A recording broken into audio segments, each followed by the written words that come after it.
মানে ভাবিছোঁ ভগৱানৰে সেয়া কিবা এটা কাইলৈ ৰৈ ৰৈ বিনালে মুক্তি লাভ কৰিব ফাইনেল মোমেণ্টছ বুলি ক'ব লাগিব একেবাৰে ৰিলিজৰ মানে মোৰ কাৰণে এটা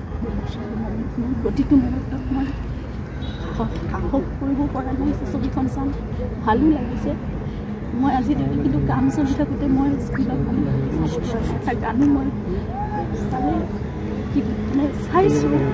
কিন্তু মই সম্পূৰ্ণ কেনেকৈ ছবিখন চাম সেইটো কাৰণে মই নিজক প্ৰস্তুত কৰিব পৰা নাই এতিয়ালৈকে মই ভাবি আছোঁ চাবগৈতো লাগিবই আৰু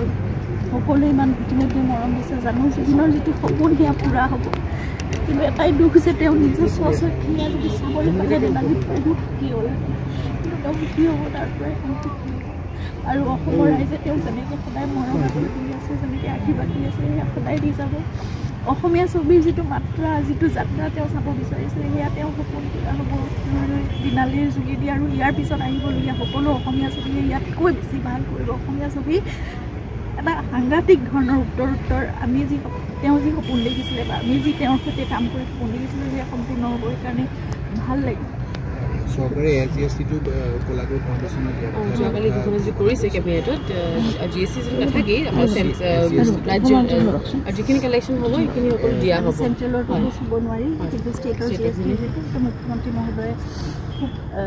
মানে সেইটো যেনেকৈ ঘোষণা কৰিছে আমি সঁচাকৈ খুব কৃতাৰ্থ আৰু মই সেইকাৰণে কলাগুৰু ফাউণ্ডেশ্যনলৈ বিচাৰিছিলোঁ যিটো জুবিনৰ সামাজিক কাম কৰাৰ বাবে প্ৰয়োজনত তেওঁ আত্মজনক সহায় কৰিব পাৰে সেইটো ফাউণ্ডেশ্যন খুলিছিলে নিজে ফুটবল খেলি তেওঁ পইচা গোটাই বা নিজৰ কোনোবাই যদি কিবা এটা এৱাৰ্ডো দিছিলে সেই কলাগুৰু ফাউণ্ডেশ্যনতে তেওঁ লৈছিলে গতিকে তেনেদৰে কামবোৰ চলাই গৈছিলে নিজৰ পৰাই এতিয়া সেইখিনি যদি ধন আহে তেনেহ'লে আমি জুবিনৰ কামখিনি আমি চলাই যাব পাৰিম প্ৰয়োজনত কাৰোবাৰ শিক্ষাৰ কাৰণে হওক বা কাৰোবাৰ স্বাস্থ্যৰ কাৰণে স্বাস্থ্যজনিত কাৰণত হওক বা যিকোনো ধৰণৰ প্ৰয়োজনৰ সময়ত আমি সেইখিনি কাম কৰি যাম সেইবাবে মুখ্যমন্ত্ৰী এই ভূমিখিনি দিয়াৰ পিছত কিমান দিনৰ পিছৰ মানৰ পৰা কাম ইয়াতে আৰম্ভ হ'ব সেইখিনিতো সময় লাগিব প্ৰথমতে ভূমিখিনি নিৰ্ধাৰণ হোৱাৰ পিছত এটা ডিজাইন হ'ব আৰু তাৰপিছত মানে বহুত দৌৰাদৌৰিকৈ কৰিলে কামবোৰ ভাল নহ'ব সেইকাৰণে লাহে ধীৰে প্ৰথম কথাটো যিখিনি এতিয়া সকলোৱে উপাসনাৰ স্থলী হিচাপে সকলোৱে গৈ তাত চাকি বন্তি জ্বলাই আছে সেইখিনি আমি চৌল গাৰ্ডেন হিচাপে তেওঁৰ আত্মাৰ বাগিচা হিচাপে আমি তেনেকৈ আমি ভাবিছোঁ গতিকে সেইখিনিতো চলিয়ে থাকিব তাৰ বাহিৰে তাৰ আশে পাশে যিখিনি নিৰ্মাণ কাৰ্য হ'ব বা প্ৰকৃতিক লেণ্ডস্কেপিং হ'ব লাগিব সেই গোটেই কথাবোৰ ডিজাইন হ'ব বহুত দৌৰাদৌৰি নকৰোঁ লাহে লাহে কামখিনি পৰ্যায়ক্ৰমে চলি থাকিব প্ৰথমতে সেই মাটি নিৰ্ধাৰণটো হ'ব লাগিব ঠিক যিখিনি ভূমি মন্ত্ৰী অশোক সিংহালৰ বুলি সকলোৱে কৈ আছে আধা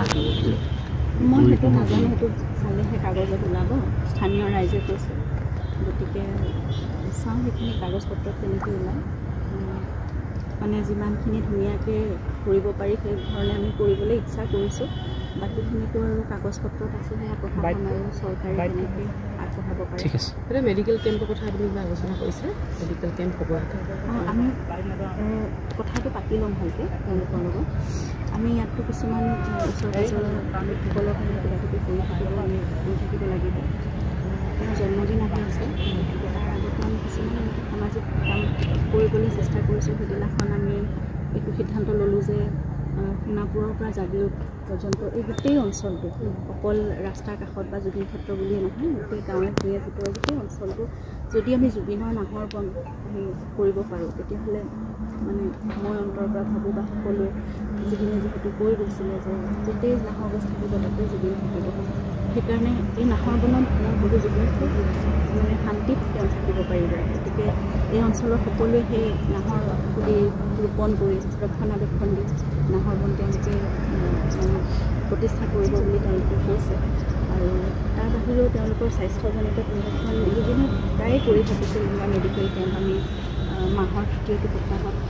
আমি প্ৰায় আমাৰ ফাৰ্মাচীত আমি কৰিছিলোঁ ডক্টৰসকলৰ সহযোগত ইয়াতো আমি চাওঁ ওচৰৰ গাঁৱত 2-3খন গাঁও লগ লগ পৰ্যায়ক্ৰমে আমি যিমানখিনিলৈকে যেনেকৈ পাৰোঁ অলপ কিবা কিবি কাম আমি কৰি থাকিব লাগিব পিছত আৰু বহুত কাম আছে সেইখিনি সৃষ্টিৰাজি আছে সেইখিনি আমি অলপ শৃংখলাবদ্ধভাৱে আমি ইণ্টেলেকচুৱেল ৰাইটছখিনি নিজে ইয়াতে লিপিবদ্ধ কৰিব লাগিব,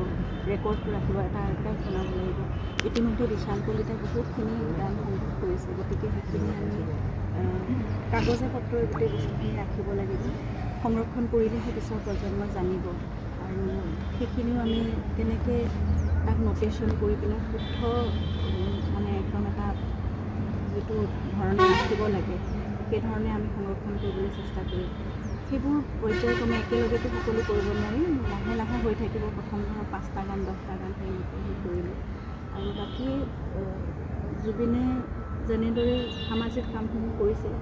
মই তেওঁ পৰিসৰত কৰিব নোৱাৰিম, বা আমি সকলো এতিয়া যিসকল আমি আছোঁ একেলগে মিলি অসমৰ ৰাইজৰ সেই সহযোগিতা আশীৰ্বাদ লাগিব, সহায় লাগিব। সৰু সুৰাকৈ হ'লেও আমি প্ৰকৃতিৰ বাবে, মানুহৰ বাবে, নতুন প্ৰজন্মৰ বাবে, জীৱ জন্তুৰ বাবে আমি কামখিনি কৰি থাকিবলৈ চেষ্টা কৰিম। ঠিক আছে।